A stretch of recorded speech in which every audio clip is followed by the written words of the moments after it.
Chandrayaan-3 was meant to be a triumph, a symbol of India's growing mastery in space exploration.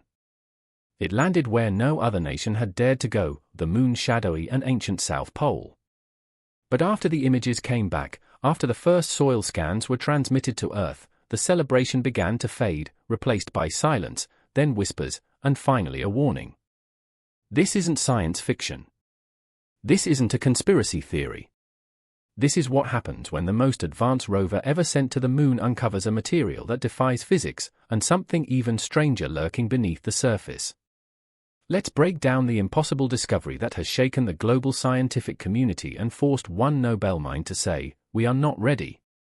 When India's space agency launched Chandrayaan-3, it wasn't just another lunar mission, it was a comeback.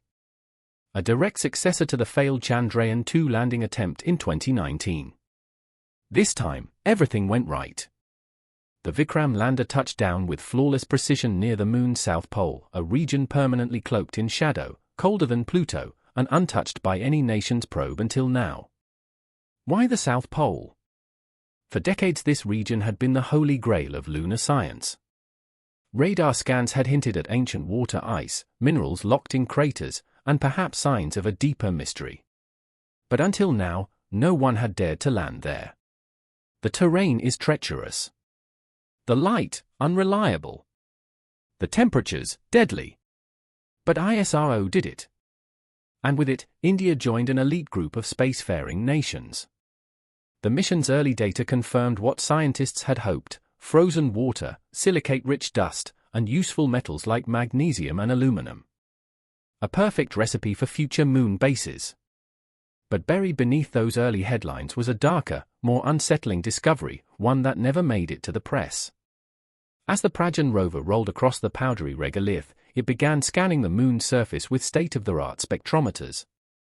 The goal, to identify the precise chemical makeup of the soil. But what it found left scientists in a state of disbelief, a substance never before seen in any known sample, lunar, terrestrial, or extraterrestrial. It didn't match any mineral in Earth's database. It didn't reflect light as it should. It seemed to absorb electromagnetic radiation, even bending it in unpredictable ways. One engineer described it as a sponge for energy. Michio Kaku called it a terrifying anomaly. Why? Because if this substance formed naturally, then it means our entire understanding of material science is wrong.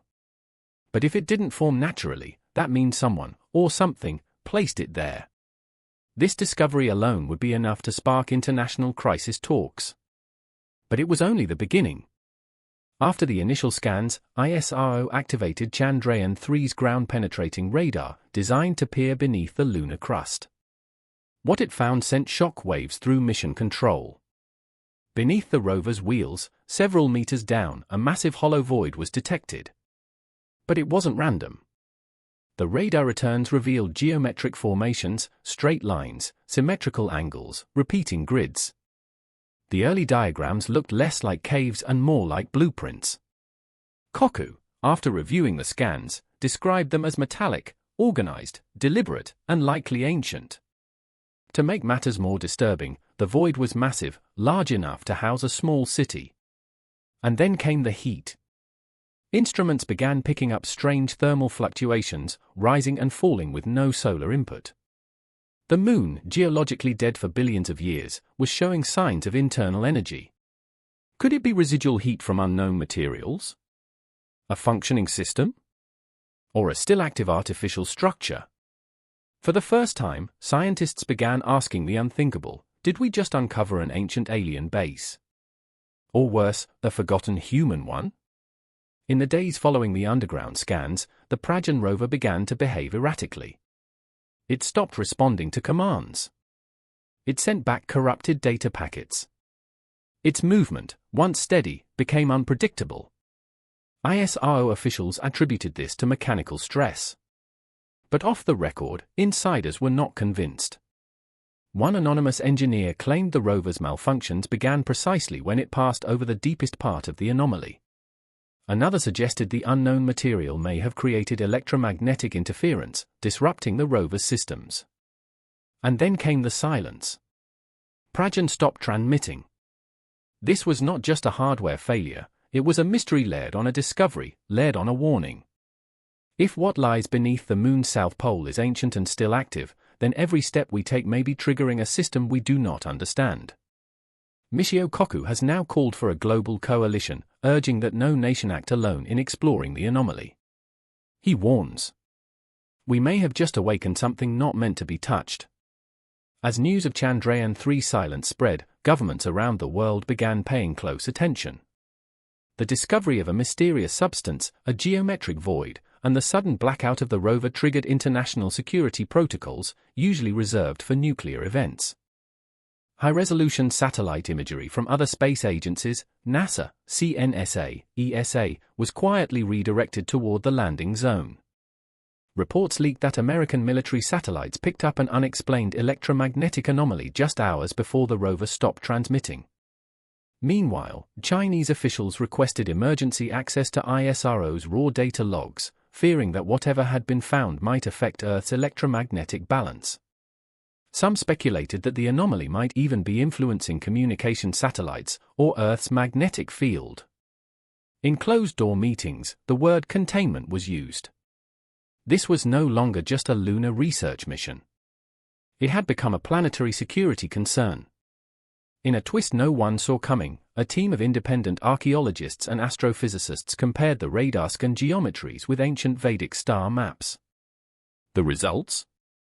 The underground grid beneath the moon's south pole bore a strange resemblance to sacred geometrical patterns found in ancient Indian texts, specifically mandalas believed to encode cosmic knowledge. Could this be coincidence, mathematical convergence, or something much deeper?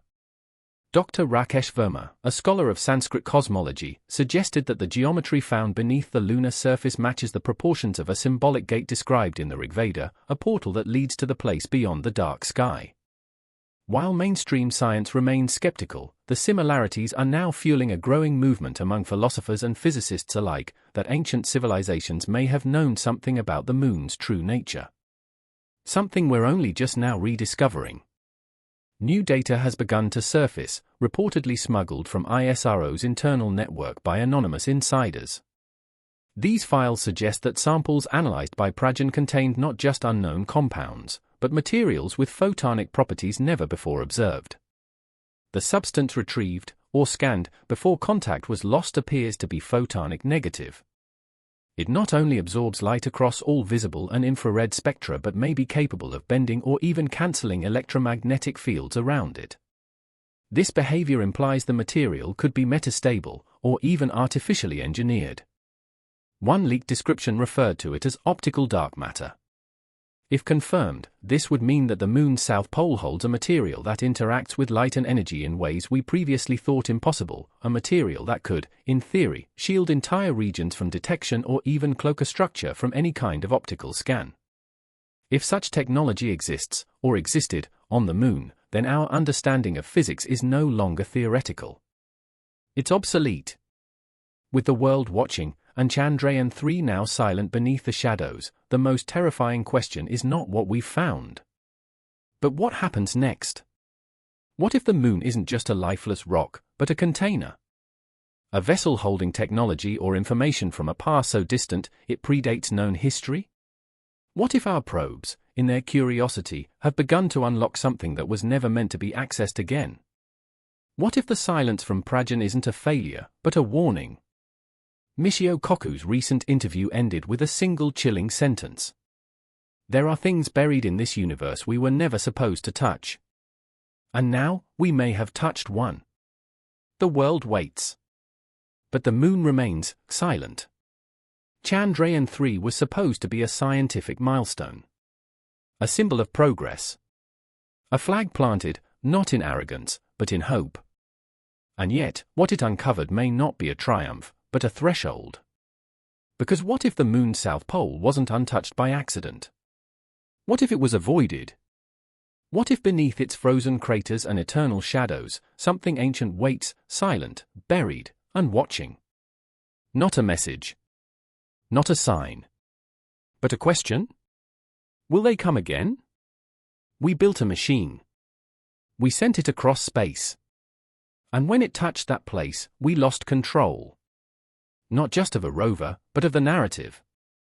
And now, as global scientists fall silent, satellites recalibrate, and physicists issue warnings instead of theories, one truth becomes impossible to ignore.